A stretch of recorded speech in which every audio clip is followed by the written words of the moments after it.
On August 9th, 2014, one of my students drank a bottle of rat poison during the last week of her summer vacation. 2 days later, when Robin Williams kills himself, the world begins to care about the word suicide. The world is fashionably late sometimes.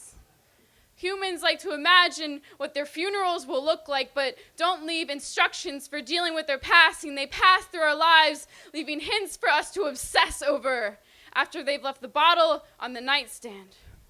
A shrug when you ask how she's doing, the way she slumped against the car window after school. She left a mark on it. I think about it so damn often, it kills me, actually. But not literally, although it comes close when college girls joke about slitting their wrists a minute after discussing how much they weigh on a good day. There aren't many of them, the good days, for some of us.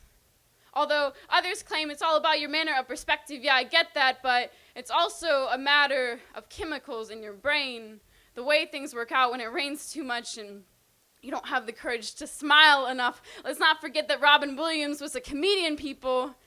He spent a whole lot of time laughing, which is supposed to mean you're happy, but he was also an actor. Most of us are actors. It doesn't matter how sincere you are. At some point, you have acted like you're feeling okay to keep people from worrying about you. The only problem is some people don't know where that line is. The one between downing a bottle of rat poison and just letting someone know you're losing your shit.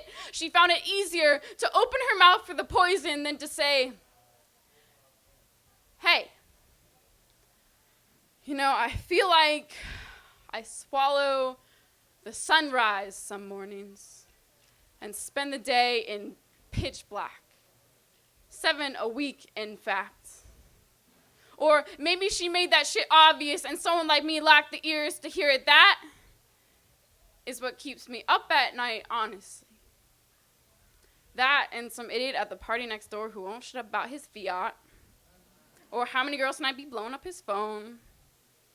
He just doesn't want to wake up tomorrow alone, and to be fair, none of us do.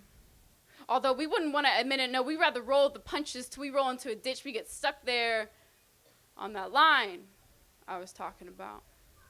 And the one time we let on that we've been thinking about not existing, any given person we talk to acts like we already don't.